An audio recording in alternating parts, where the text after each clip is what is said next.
everyone, welcome to another episode of Entrepreneurship Decoded. I'm so excited for you guys to meet Lynn Power today, a longtime advertising executive turned CEO.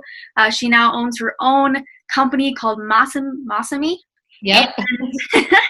And now she's just killing it and doing her own thing. So welcome, Lynn. I'm so excited. Thank you. Yeah, excited to chat with you. Yeah, awesome. So dive right in. So talking the other day with you, you kind of explained your backstory and where you came from. So I'd love for the listeners, watchers to just kind of get a feel of you, where you started and like what you went through to just get where you are today. Yeah, sure. That's a big question, by the way. I could talk for a long time, so I will try to keep it brief. Yeah, so I spent 30 years in the ad agency world. I was not planning on getting into advertising, but back in my day versus like, your generation, I feel like kids are forced to try to figure out what they want to do really early. But I didn't feel that pressure. So I was a liberal arts major in college, and I was actually thinking of going into law school. And then I thought that was going to be way too boring. And then I was going to go in the FBI, but there was a hiring freeze. And so I ended up in advertising. So I ended up loving it. I loved the whole creativity meets business. So, using your creativity to solve business problems is really what we would do. And I really loved it for a really long time. And I kind of worked my way up the ranks, if you will, and moved to New York and worked at big agencies and did all that. But I definitely got to a point at my last job where it wasn't fun anymore. We were dealing with, I think I told you, like a very public lawsuit. And I realized I was spending my days dealing with like all the stuff that I don't really like. Not that I don't love finance people. I do, but not all the time. So finance, HR, dealing with client issues constantly, putting out fires constantly. And I just felt like I wasn't really doing what I loved, which is using creativity to build brands and businesses. And I wanted to get back to doing that. But I also realized I'd done it for a lot of other people for a really long time. And I wanted to do it for myself. I was just being selfish, which I think I'm entitled to, right? So I just felt like it was at that point enough already. I want to take all the stuff that I've done and I've learned over the last 30 years and apply it to my own business. And that's Masami. That's a great story. So you went through all these challenges. You decided that you just didn't love advertising anymore. And a lot of people figure out later in life sometimes that, the thing that they've been doing for so many years, it's just, they change what they love to do. So what was the biggest challenge in you just all of a sudden having to pivot and switch what you were doing? And then how did you overcome that big challenge?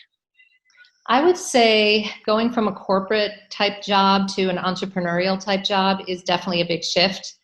In my corporate world, I had lots of people that worked for me and I could delegate all the work to whoever I wanted. And my job was different. It was more managerial. I could kind of sort of sit at the top and kind of watch what was going on, which I also didn't love. I actually like getting my hands dirty and working on things. So I would say the biggest adjustment was, when you're an entrepreneur and you have your own business, especially, you're doing everything. I mean, everything, not just the fun stuff, it's like anytime there's an issue. I mean, I had Amazon screw up our inventory, and I'm dealing with that. We had hired a firm called Emotive that turned out to be not good to do our text messaging, and so suddenly I'm dealing with, okay, this isn't working. This isn't what we thought we bought. So you're dealing with a lot of just everything. Now, having said that, the beauty of that is you have your own autonomy and freedom, and you can prioritize your own life. So you can kind of decide where you want to spend your time and what you want to do. And I've always been kind of a big advocate for like balance. Balance is a horrible word. I don't like saying that, but like blending really my work and my personal life.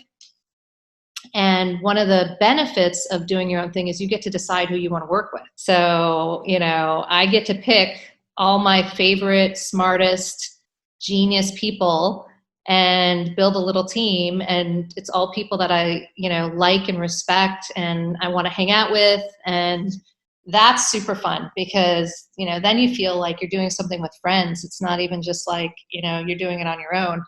You actually have a support system. So that's been amazing. No, that's awesome. I love the idea with entrepreneurship where it's like you can be the person, you're like the person kind of in charge, but you could just get all the smart people, all the people that are good in specific expertise type jobs. So then you can just create the perfect team. That's really powerful to be able to do.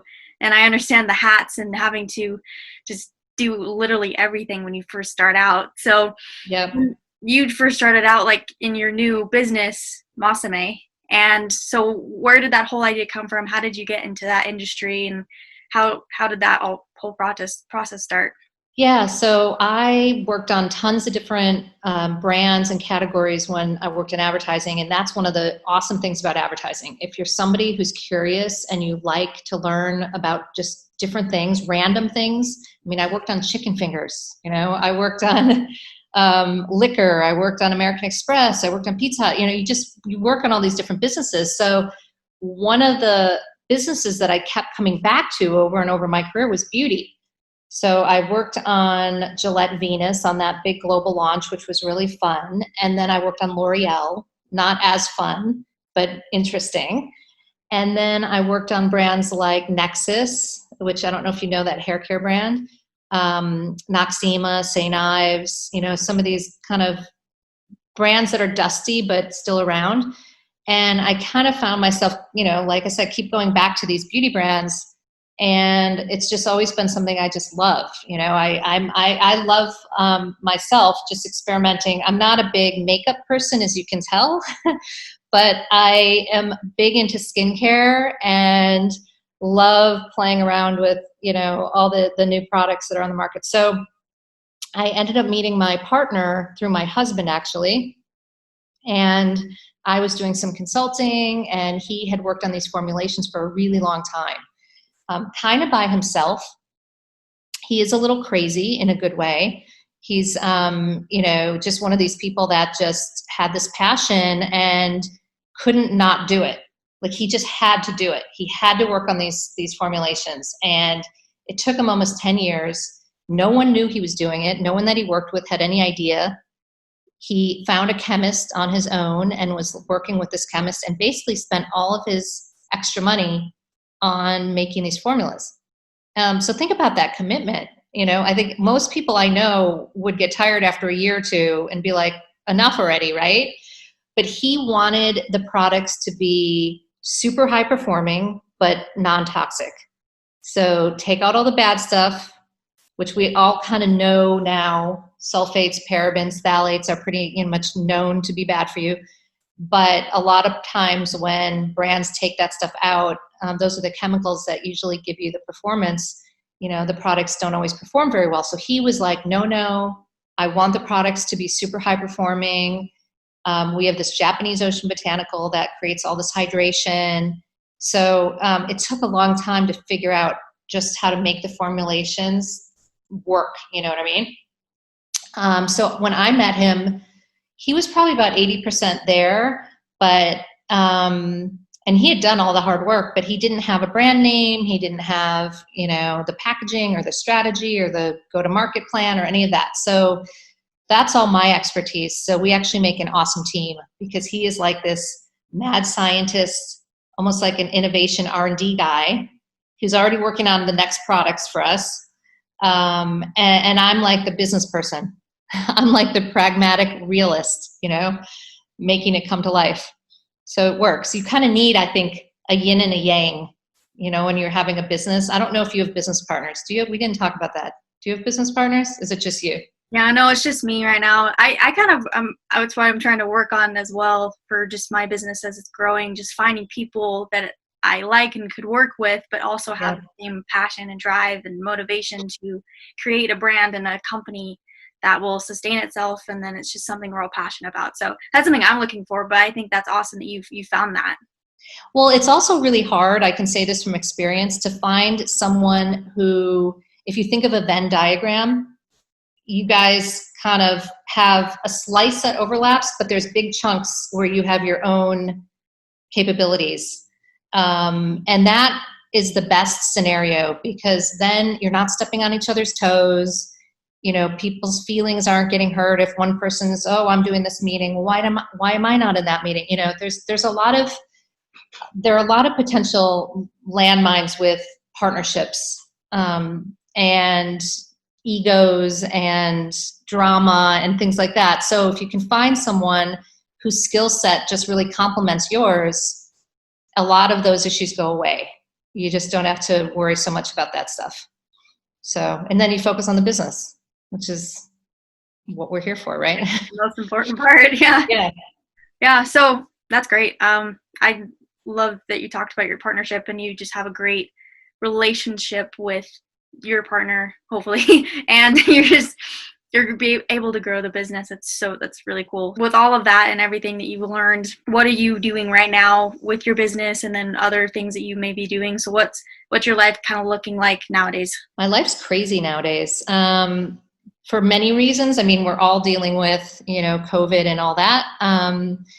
But I'm really focused on growing loyal customers. You know, it's my belief that when people try our products, they will love them. And we have about a 20% repeat purchase rate right now. We've just launched in February, so it's still early. But that's a really good high repeat number.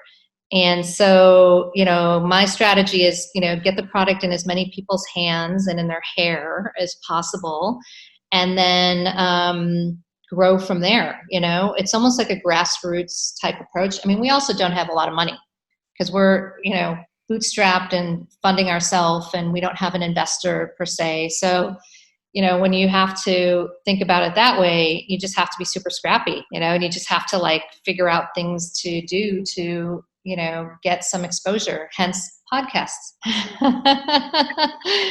Right? So there we go. But yeah, so that's kind of what I'm focused on.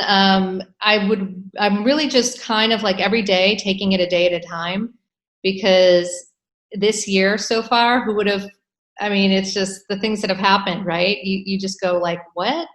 If anybody would have told us this in January, we would have said, that's crazy. There's no way I'm staying home for 3 months. Like, you know what I mean? So I think I'm a little bit type A, but I'm learning to roll with the punches, because you kind of have to. You just have to like, okay, what is the day going to bring me? Hopefully it's more good than bad, and we'll just make it work. Yeah, exactly. I bet a lot of people are hoping or wondering this is all just kind of like a big dream or something. I know, right? It's like we're living in the Matrix and they're going to wake up, but maybe that is true. Who knows? Who knows? So last question, just for all the listeners out there. So from all your experience and being a business leader and influencer to other people, other entrepreneurs, what would be your advice from your journey that you would tell other people wanting to start, or they're kind of at an obstacle and they don't really have the motivation to keep going? What would be your one piece of advice for them? I guess I would say fight the complacency, and figure out, you know, if you're not happy, how to move forward. And that could be, you know, talking with different people in different industries about what they love about their jobs. It could be an idea that you've been percolating for years and you just kind of like never really saw it through. Now's the time to do it. You know, so I feel like don't just wallow in complacency though, because I have a lot of people I know and friends I know that are super unhappy in their jobs, and they're still at those jobs. And it kills me, because time is precious and you could be doing so much more with your time. So my advice is don't wait. And like I said, there are lots of resources and ways to kickstart yourself, whether it's talking to friends, doing some research, talking to experts in the field, you know, finding your own inspiration, you know, traveling, whatever it is that motivates you. But yeah, don't wait. That's great. Yeah. I think a lot of people need to hear that. It's like they get stuck in their head. They don't know. They don't want to take the risk, or they just are afraid to take that step because they don't know the end result that's going to happen.